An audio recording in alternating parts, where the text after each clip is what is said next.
कल हमने हिंदी में आपको स्वर बताए थे। स्वर में ह्रस्व और दीर्घ हो गया था। ह्रस्व स्वर हमने बताए थे कि पहले 11 स्वर हुए थे। ये जो लोग कल नहीं थे, आज पहले दिन जुड़े हैं, थोड़ा सा क्लास उनकी छूटी है, वो हम रिवीजन किए देते हैं।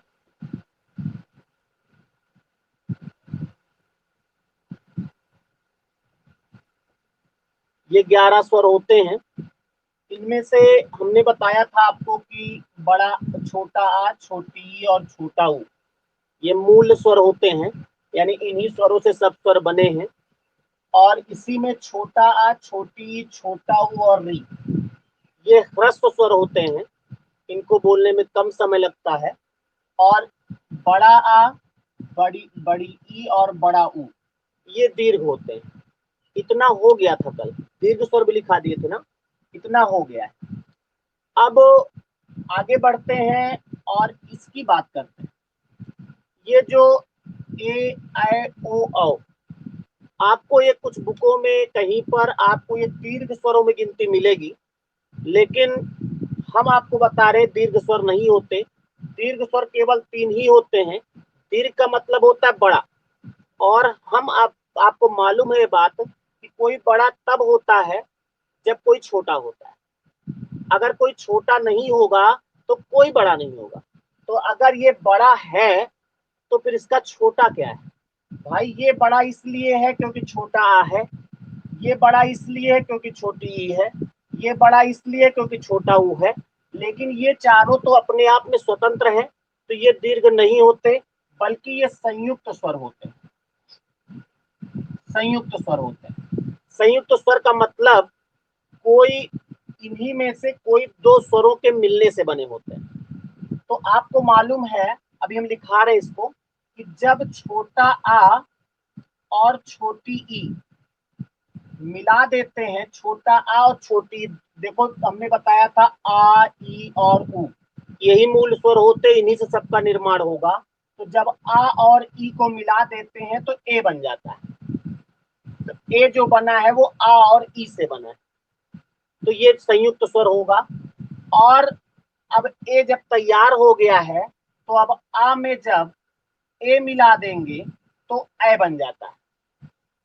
इसी तरह आ में जब ऊ मिलेगा, आ में ऊ मिलेगा तो ओ होगा, और जब आ में ओ मिलेगा तो औ होगा। यानी ए ऐ ओ औ इनको संयुक्त स्वर इसलिए कहते हैं क्योंकि अलग अलग अलग जात के दो स्वरों के मिलने से बने, इसलिए संयुक्त स्वर होते हैं। तो संयुक्त स्वर कौन कौन से? ए ऐ ओ औ। इनको नोट कर लिया जाए। पहले हेडिंग डालो संयुक्त स्वर।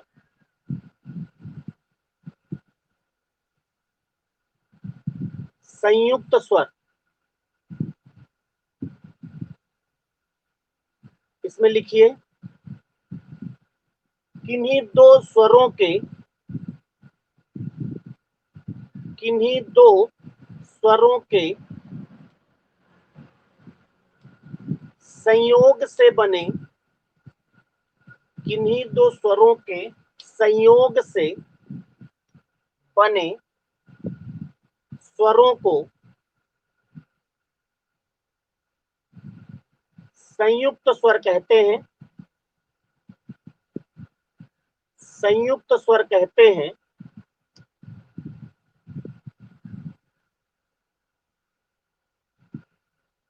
संयुक्त स्वर कहते हैं। ये चार होते हैं। ये चार होते हैं।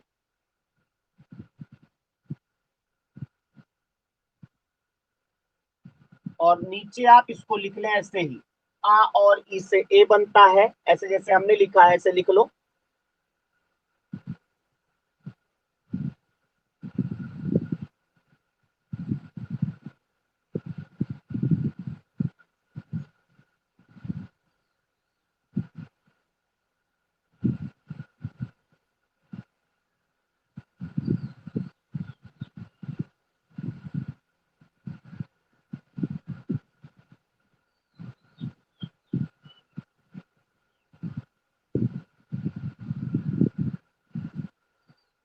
लिख लिया होगा,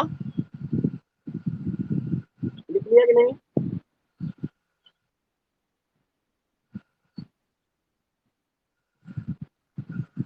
मिटा दें इसको।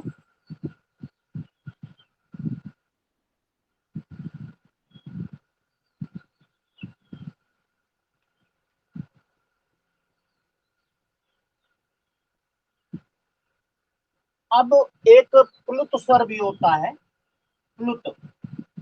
ये संस्कृत में प्रयोग किया जाता है, हिंदी में प्रयोग नहीं किया जाता है। तो ये प्लुत जो है, जैसे आपने ह्रस्व देखा था, ह्रस्व के उच्चारण में हमने कहा कम समय लगता है, दीर्घ के उच्चारण में ह्रस्व का 2 गुना समय लगता है। 2 मात्राओं वाला स्वर कौन सा होता है, ऐसा पूछ लेते हैं कभी कभी। तो 2 स्वरों वाला, 2 मात्राओं वाला स्वर जो है वो दीर्घ होता है। तो ह्रस्व के उच्चारण में कम समय लगता है और दीर्घ के उच्चारण में ह्रस्व का 2 गुना समय लगता है। और ये जो प्लुत है ना, प्लुत के उच्चारण में ह्रस्व का 3 गुना समय लगता है। याद रखिएगा, ह्रस्व के उच्चारण में कम समय, मान लिया ह्रस्व के उच्चारण में आप 2 सेकंड दे रहे हैं, तो दीर्घ के उच्चारण में 4 सेकंड, डबल। और प्लुत के उच्चारण में 6 सेकंड होगा। और इसको प्लुत इसलिए कहते हैं क्योंकि ये कहीं पर बनाया तो जाता है लेकिन इसका उच्चारण नहीं करते कुछ, इसीलिए इसको प्लुत कहते हैं। आपने देखा होगा ऐसे लिखा हुआ, ऐसे ओम ऐसे लिखते हैं। देखो ये यहाँ पर बना तो है लेकिन इसका उच्चारण कुछ नहीं करते, बल्कि इसके पहले वाले पर टाइम देते हैं। एक ओम ऐसे मान लिया आपने लिखा, तो ये है ओम, और ये जो है ये ओम ऐसे बोलेंगे, यानी इसके हिसाब से इसका उच्चारण करेंगे। बल्कि कुछ लोग तो इसको ओइम भी कह देते हैं, ओइम गलत है, ओम ही होगा। तो यहाँ पर अभी नमस्ते कौन,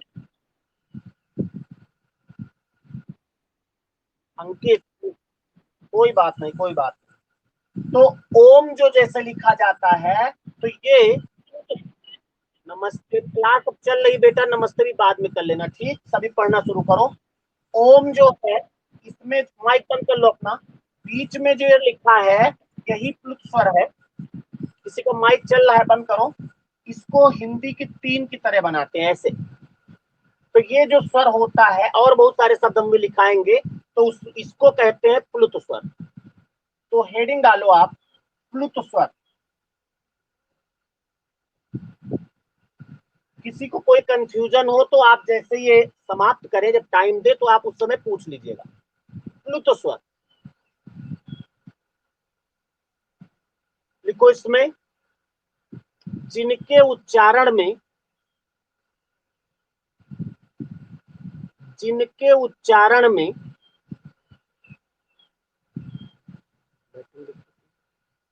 जिनके उच्चारण में ह्रस्व का,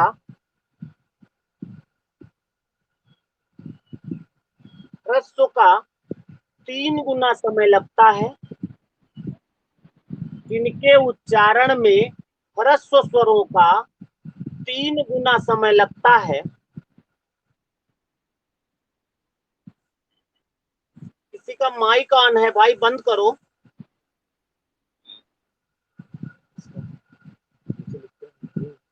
जिनके उच्चारण में ह्रस्व का 3 गुना समय लगता है, उन्हें प्लुत स्वर कहते हैं, उन्हें प्लुत स्वर कहते हैं।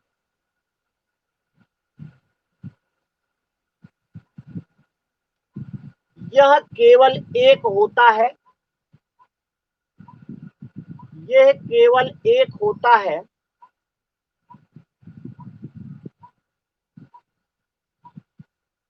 जिसे हम,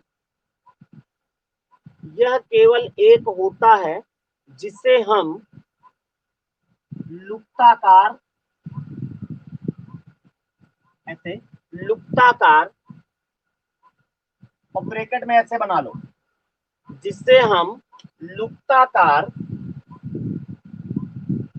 के रूप में जानते हैं।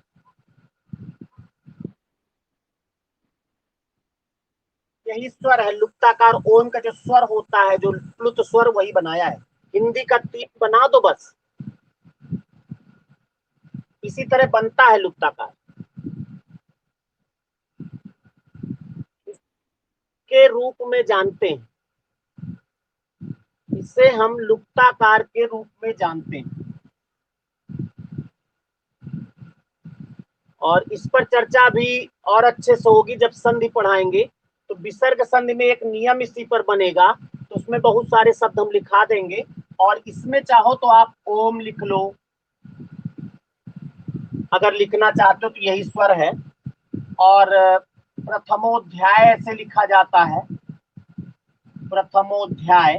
तो ये जो बीच में लिखा जाता है ये लुप्ताकार होता है। तो इन शब्दों में लगता है, और ये संस्कृत में ज्यादातर होता है।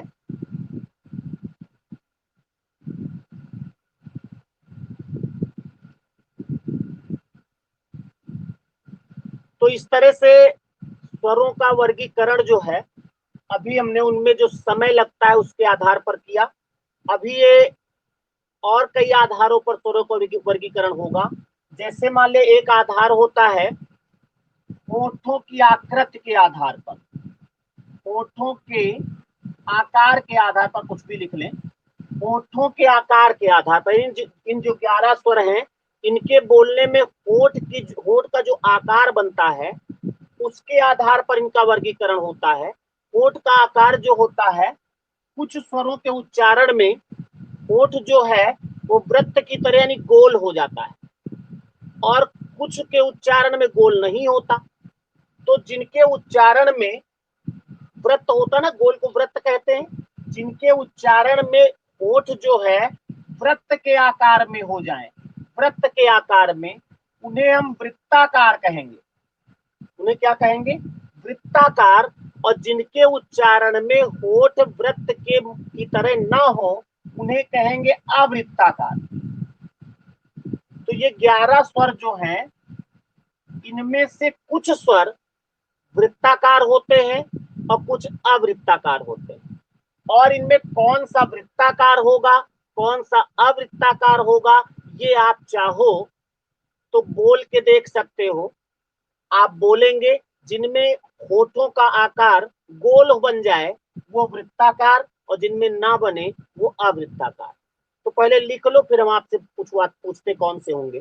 लिखो, होठों की आकृति के अनुसार, अगली हेडिंग डालेंगे छोटी सी, होठों की आकृति के अनुसार,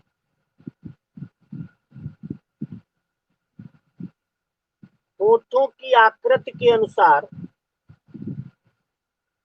स्वरों के 2 भेद होते हैं। स्वरों के 2 भेद होते हैं।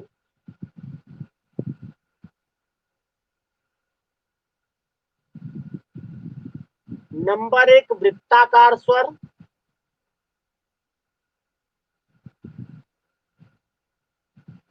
नंबर 2 अवृत्ताकार स्वर।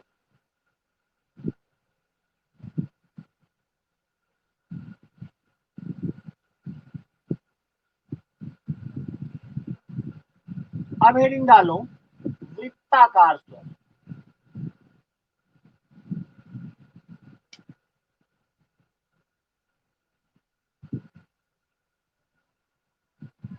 लिखो इसमें, जिनके उच्चारण में, जिनके उच्चारण में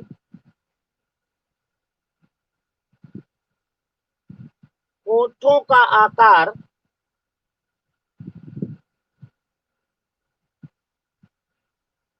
वृत्त की तरह,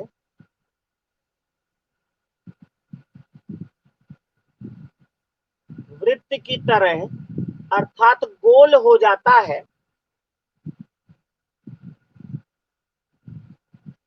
अर्थात गोल हो जाता है, उन्हें वृत्ताकार स्वर कहते हैं।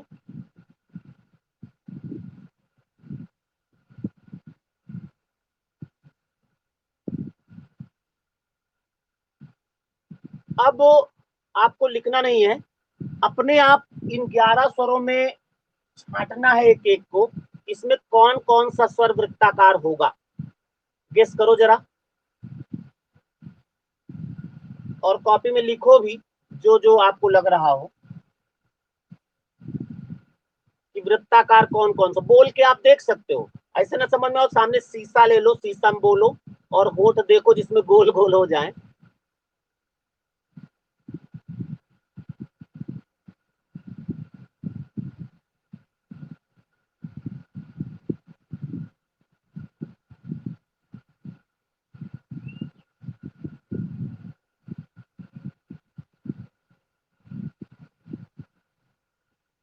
कोई बताएगा कौन कौन से वृत्ताकार होंगे?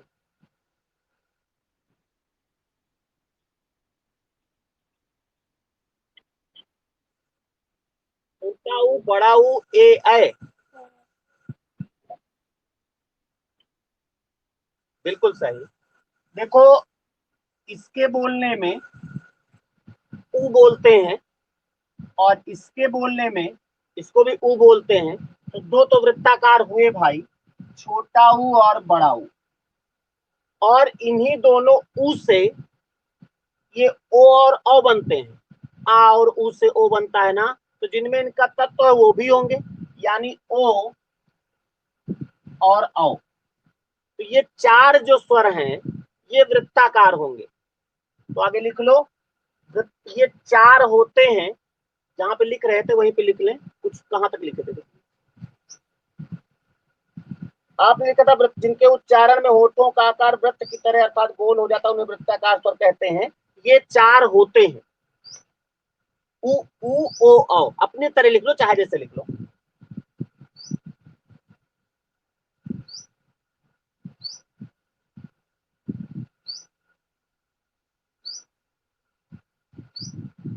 अब जब उ ऊ ओ औ जो है ये वृत्ताकार हो गए, तो बाकी जो बचे वो अवृत्ताकार होंगे। लेकिन ये अपवाद है, इसको हटाते रहिएगा। तो अब हेडिंग डालो अवृत्ताकार स्वर।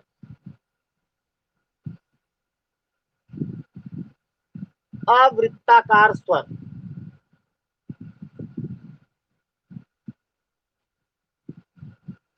आ लग गया इसका मतलब नहीं होगा, यानी वृत्ताकार में आ लग जाता है तो किसी में भी आ लग जाता है तो उसका अर्थ नहीं हो जाता है। तो अवृत्ताकार का मतलब वृत्त का के आकार होठ ना हो। तो लिख लो, जिन स्वरों के उच्चारण में, जिन स्वरों का उच्चारण करते समय, ऐसे लिखो, जिन स्वरों का उच्चारण करते समय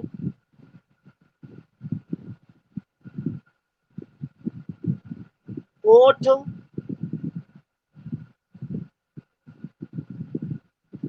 वृत्ताकार न हो,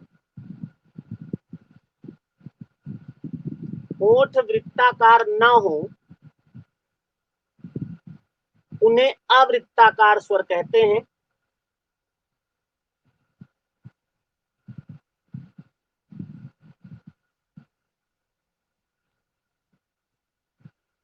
इनकी संख्या 6 होती है।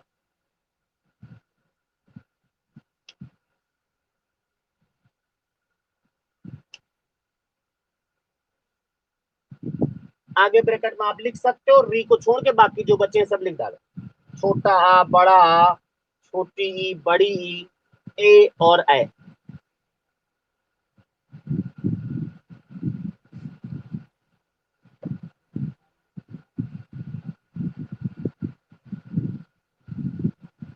हो गया भाई।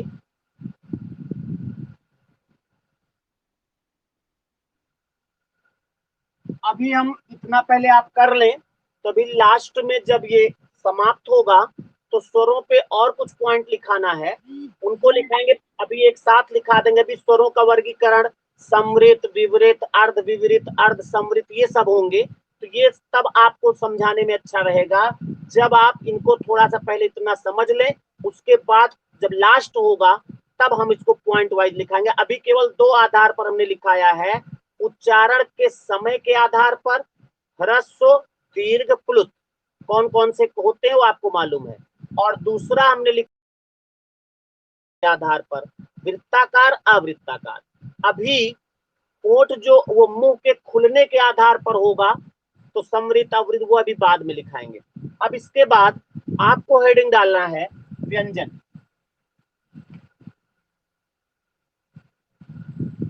लास्ट में भी हम पॉइंट वाइज लिखा देंगे।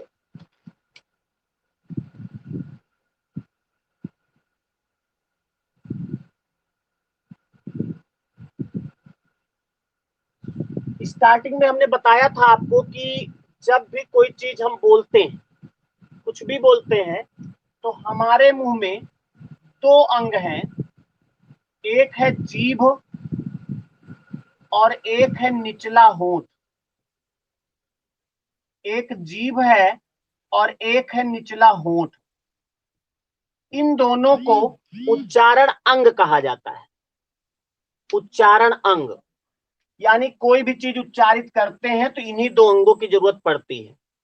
और हमारे मुंह में ही 5 उच्चारण स्थान है। पहला है, अभी लिखना नहीं कुछ, ये समझने के लिए है, कोमल तालु। दूसरा उच्चारण अंग है कठोर तालु। तीसरा है मूर्धा भाग। चौथा है ऊपरी होंठ। और पांचवा है ऊपरी दांत। यानी कि ये जो उच्चारण अंग हैं, जीभ और निचला होंठ, ये मुंह के अंदर ही ये 5 उच्चारण स्थान होते हैं। इन्हीं में से कहीं पे जाके स्पर्श करते हैं और तब कोई चीज हम बोलते हैं। तो जिनके उच्चारण में ये दोनों अंग कहीं स्पर्श ना करें, वो तो स्वर कहलाते हैं। आपने देखा आ ई उ ये जीभ कहीं नहीं लगती। और जिनके उच्चारण में ये दोनों अंग कहीं ना कहीं स्पर्श जरूर करें, बिना इनके टच करने से उच्चारण हो ही ना, तो वो सब कहलाते हैं व्यंजन। जैसे आप कोई भी, जैसे आ बोले, आप आ बोलने में बताओ जीभ कहां लगी? कहीं नहीं लगी, तो इसका मतलब ये स्वर है। लेकिन अगर का बोले, तो का बोलने में जीभ कहीं ना कहीं लग रही है, इसका मतलब ये स्वर नहीं है। और जब स्वर नहीं है तो क्या है? फिर व्यंजन है। यानी इसकी परिभाषा ये बनेगी, जैसे स्वर की परिभाषा हमने क्या लिखाई थी, जिनके उच्चारण में मुख से निकलने वाली वायु निर्बाध बाहर निकलती है, बिना किसी बाधा के, यानी ये दोनों कहीं डिस्टर्ब नहीं करते थे। और इसमें हम लिखाएंगे जिनके उच्चारण में मुंह से निकलने वाली वायु बाधित होती है, अवरोधित होती है, उन्हें व्यंजन कहते हैं। और स्वरों की एक परिभाषा और मैंने लिखाई थी, स्वतंत्र रूप से उच्चारित होने वाली ध्वनियां स्वर कहलाते हैं। तो इसमें लिखाएंगे स्वरों की सहायता से बोले जाने वाले वर्ण, यानी स्वतंत्र रूप से नहीं बोले जाएंगे, वो व्यंजन कहलाते हैं। तो व्यंजन की परिभाषा आप पहले लिख लीजिए, फिर चर्चा करते हैं। बोले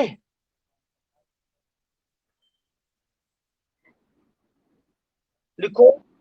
हाँ, बस आपसे बीच बीच में हम इसलिए बोलकार लेते हैं आपको कि कहीं ऐसा नहीं हम इससे जुड़, हमको कुछ दिखाई नहीं पड़ रहा है, तो कहीं ऐसा नहीं आप लोग कहीं कनेक्ट, वो क्या कहते, डिसकनेक्ट तो नहीं हो गए, इसलिए बीच बीच में बोल देते हैं। लिखो, व्यंजन में लिखो, जिनके उच्चारण में, जिनके उच्चारण में मुख से निकलने वाली वायु, मुख से निकलने वाली वायु बाधित होती है, बाधित होती है,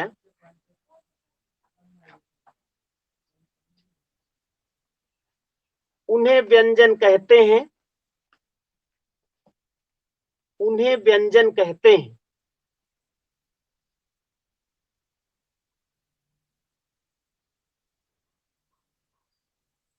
अगली लाइन से लिखो,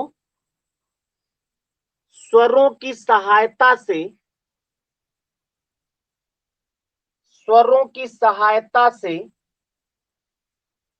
बोले जाने वाले वर्ण, स्वरों की सहायता से बोले जाने वाले वर्ण व्यंजन होते हैं।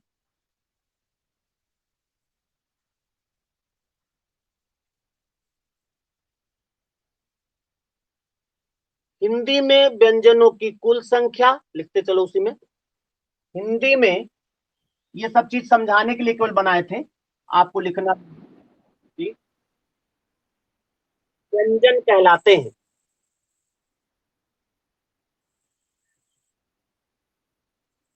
अगला लिखो, हिंदी में कुल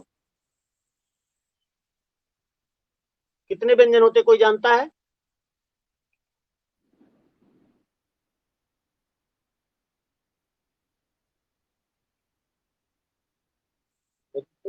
वेरी गुड, वेरी गुड, बिल्कुल सही है। हिंदी में कुल 33 वर्ण होते हैं, 33। लिख लो, हिंदी में क्या लिखा, व्यंजनों की कुल संख्या 33 होती है।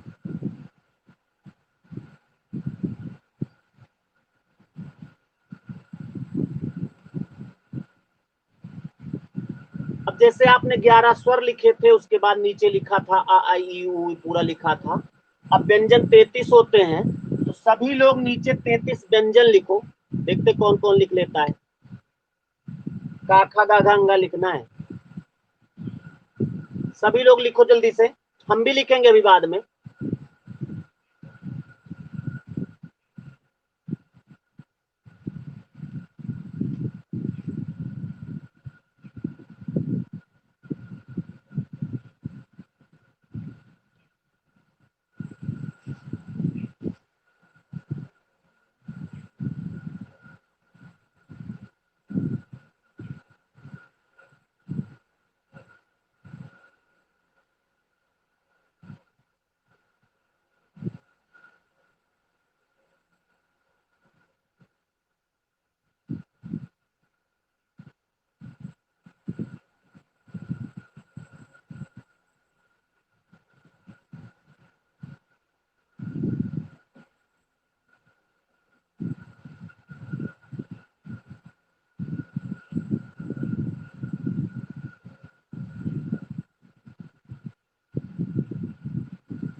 हो गया। हम देख तो सकते नहीं है, मजबूर मजबूर है, लेकिन एक कापी तो देख ही सकते हैं।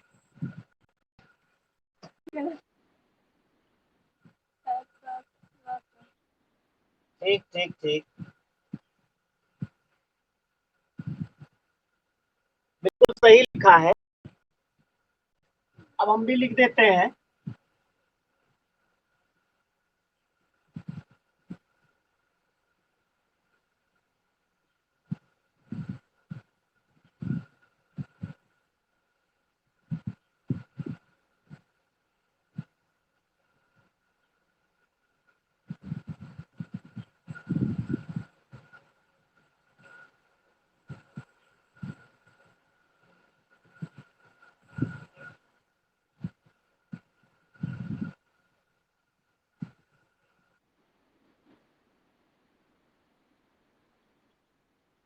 यह का आया, यह का आया है?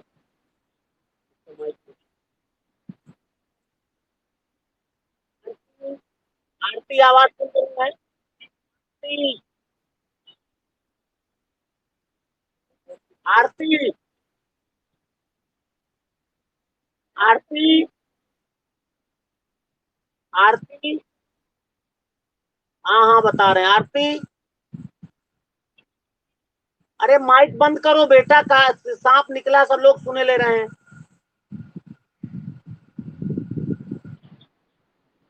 डरो नहीं, तुमको सांप से डर लागत प्रभाव। चलो ध्यान दो, भूल जाते कुछ लोग ऑन करके, या हो सकता है जानबूझ के ऑन करके सुनाई हो। हाँ, आप माइक बंद करो।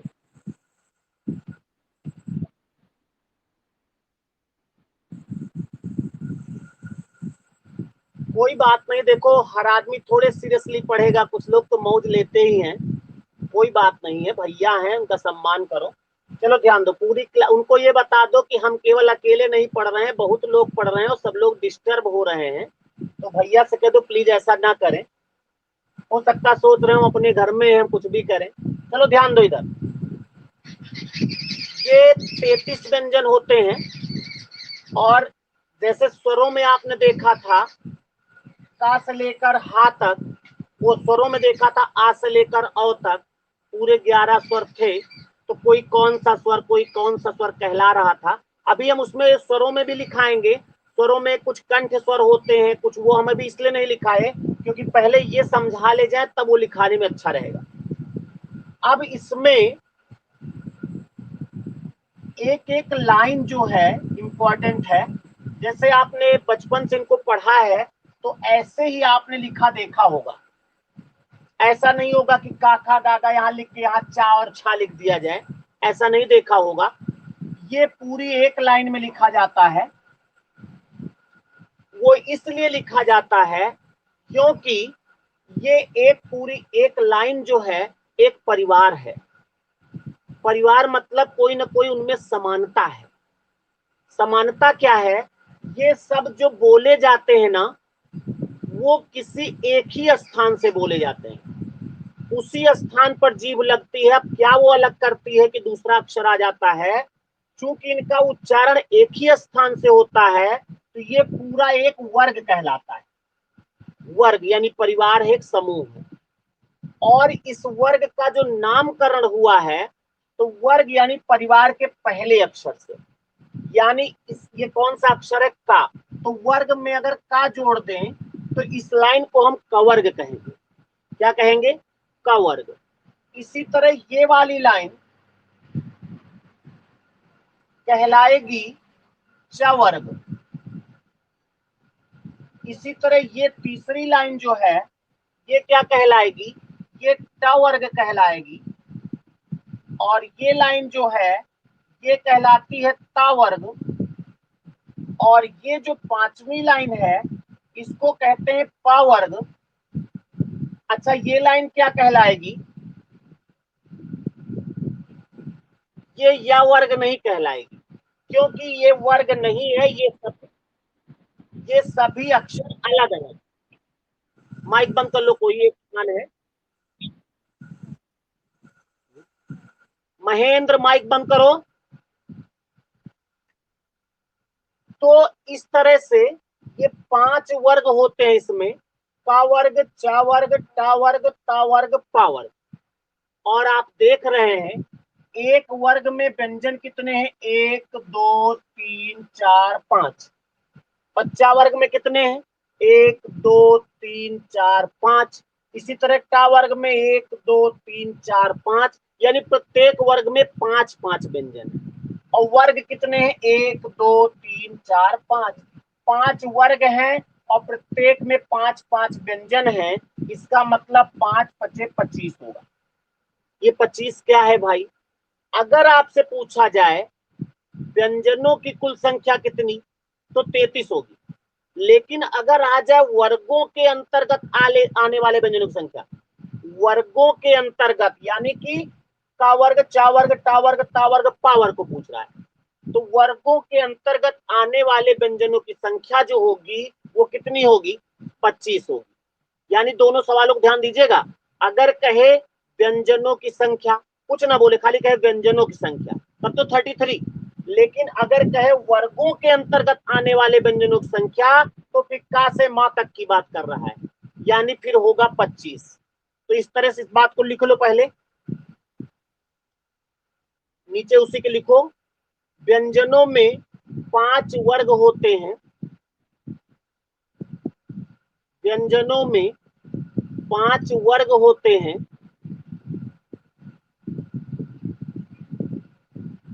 आप ब्रैकेट में लिख सकते हो, का वर्ग, चा वर्ग, टा वर्ग, ता वर्ग, पा वर्ग। का वर्ग, चा वर्ग, टा वर्ग, ता वर्ग और पा वर्ग।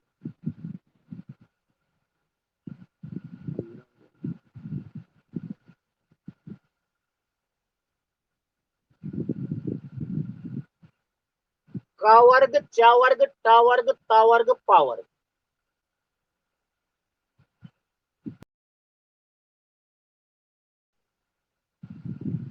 प्रत्येक वर्ग में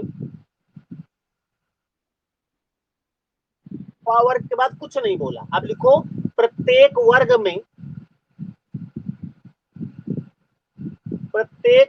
में 5-5 व्यंजन होते हैं। 5-5 व्यंजन होते हैं।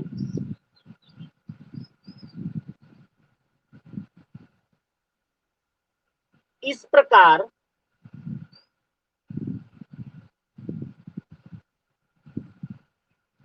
वर्गों के अंतर्गत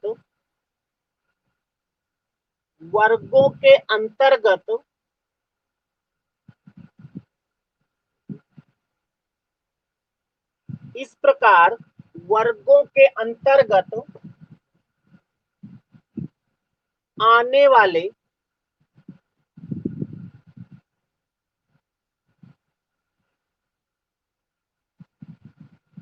अभी आपने एक शब्द लिखा है अंतर्गत।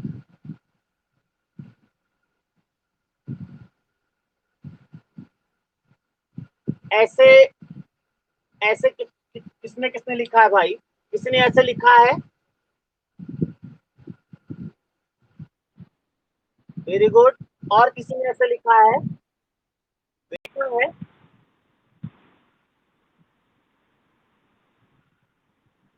किसी ने नहीं लिखा है। तो जितने लोग इस तरह लिखे हैं तो इस तरह लिख लें, गा पर लिखता है, ता पर नहीं।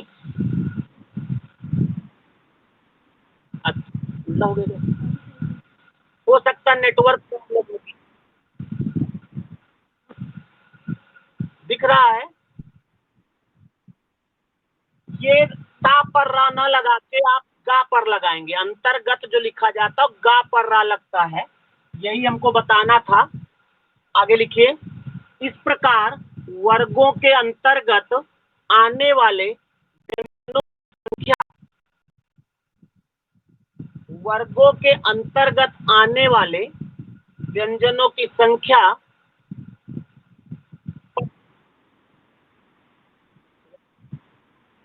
इस प्रकार वर्गों के अंतर्गत आने वाले व्यंजनों की संख्या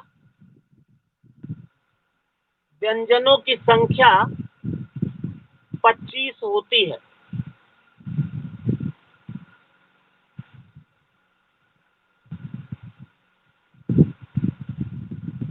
तो आपको 2 क्वेश्चन मिले अभी तक। अगर व्यंजनों की संख्या पूछी जाए तो 33 होगी, अगर वर्गों के अंतर्गत आ जाए तो 25 होगी। अब एक चीज और समझ लें, ये जितने 25 व्यंजन है का से लेकर मां तक, हम चाहे इसको मिटा भी दें, कितने जो लिखे हैं आपके सामने का से लेकर मां तक, इनका उच्चारण जो होता है जीभ या होठ के कहीं ना कहीं स्पर्श करने से होता है। या तो जीभ कहीं ना कहीं स्पर्श करेगी या होठ कहीं ना कहीं स्पर्श करेगा। तो इनका उच्चारण जीभ या होठ के कहीं ना कहीं स्पर्श करने से होता है।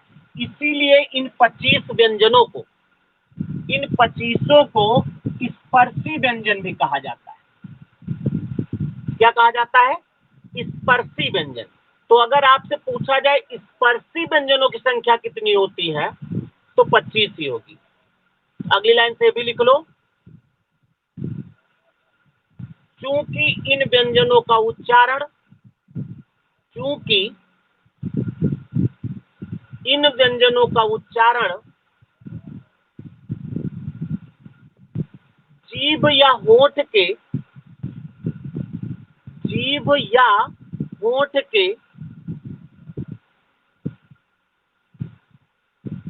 कहीं ना कहीं स्पर्श करने से होता है। जीभ या होठ के कहीं ना कहीं स्पर्श करने से होता है।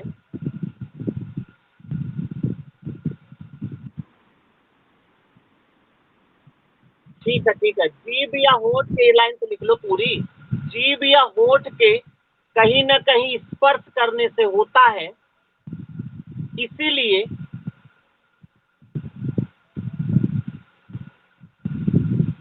इन 25 व्यंजनों को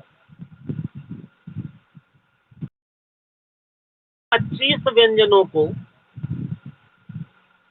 कौन से 25? का से लेकर मां तक। इन 25 व्यंजनों को स्पर्शी व्यंजन भी कहा जाता है। स्पर्शी व्यंजन भी कहा जाता है।